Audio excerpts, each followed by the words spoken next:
Hi, I'm Talea, and welcome to the Mini Edit. On this show, I edit rooms according to a 1/6 scale model, tall enough for dolls like me. I am drawn to all things vibrant and colorful, and sometimes I like to use neutral tones. I might even get inspiration from a Pinterest photo, and on some days, I just like to design, much like today. Today, we are working on the second color in our 5-part color series, orange. So let's get started. Let's dive in. Orange is the vibrant secondary color between red and yellow on the color wheel. When it is used in the proper setting, it evokes feelings of playfulness and excitement. Orange symbolizes warmth, enthusiasm, and joy, combining red's energy and yellow's happiness, representing creativity, adventure, and optimism, but can also signify caution, cheapness, and arrogance. It's sacred in some Eastern cultures, linked to transformations and good fortune, and used in safety warning signs. Its meanings shift with shade, from bright and attention grabbing to soft peach or fiery burnt orange, often tied to harvests, sunsets, and social connection. We are going to be doing a library. Most of the time when we think of a library, the aesthetic is usually dark tones with a masculine feel or neutral tones with very little color. So today I decided to do something a little different. Here are some Pinterest designs that inspired our room edit. In the first pic, I was inspired by the chairs and this glass square looking room.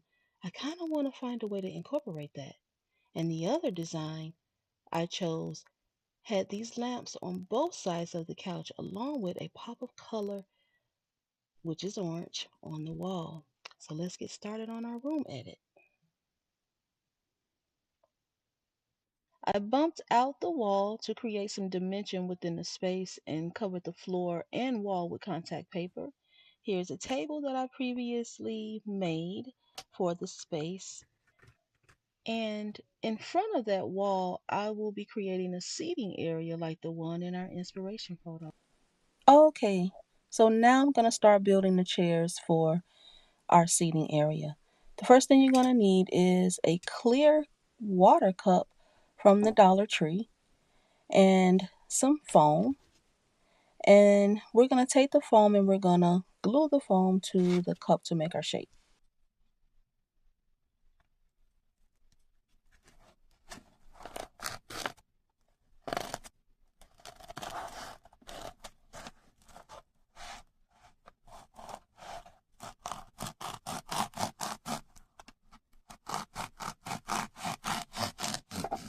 Foam was something that I had from recycled materials, from products we ordered, so I found a way to reuse it.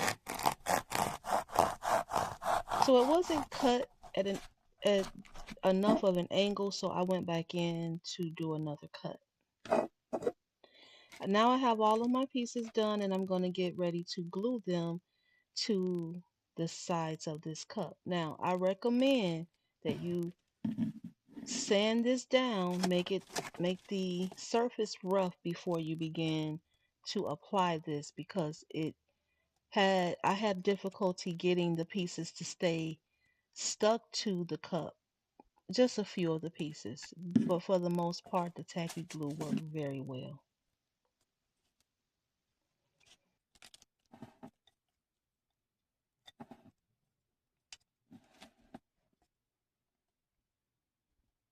Now you're gonna put the foam pieces all around the cup.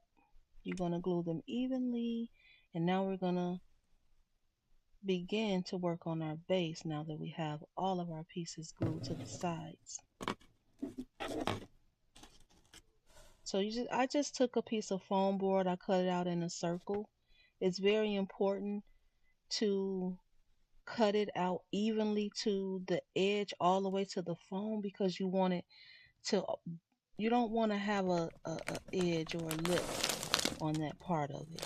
So I'm gonna put the fiber fill on top of the foam around the edges and in between those foam pieces to create a soft cushiony look on the chair.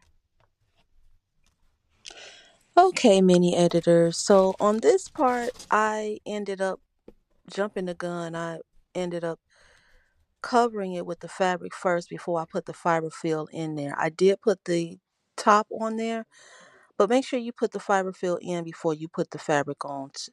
So anyway, I covered it with that piece of thick fabric and then I put my orange fabric on top of that and I made the base. It looks kind of like an egg.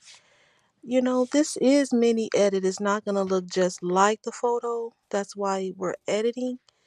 But I think it looks really nice. I think it's really cute. So I'm going to sew that on both sides. I'm going to glue the back to the base and we have our chair.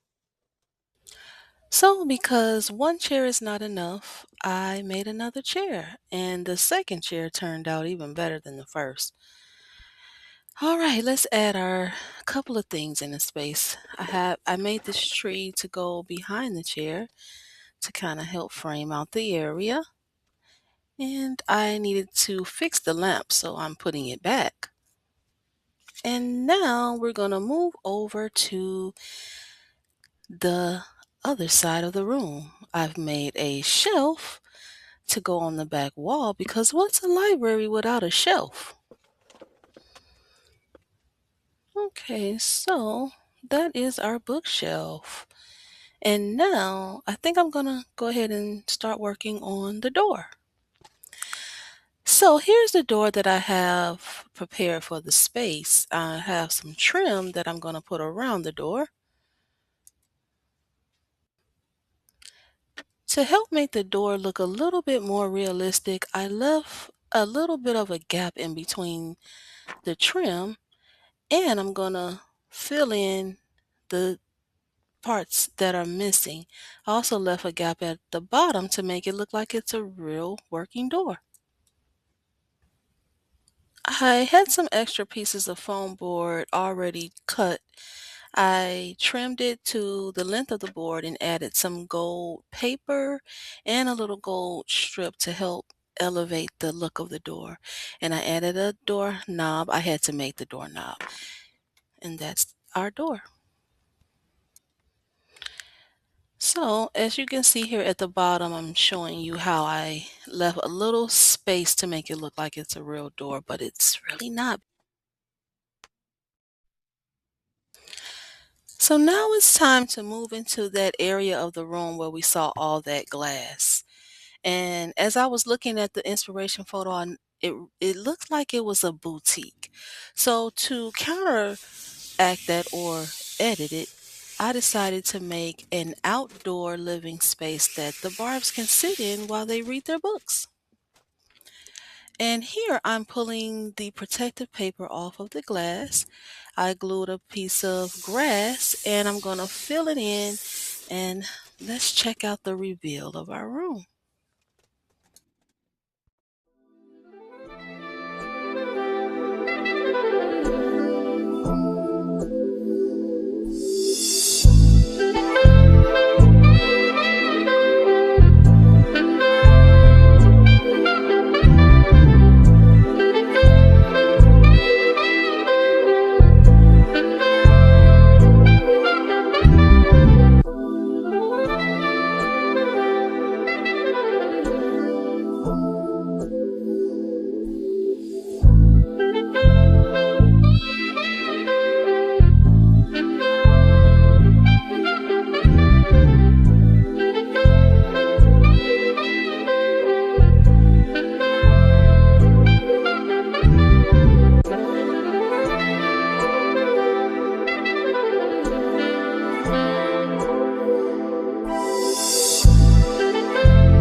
If you were inspired by today's design today, then leave us a comment, like, share, and turn on your notifications so that you don't miss the next series in our color series.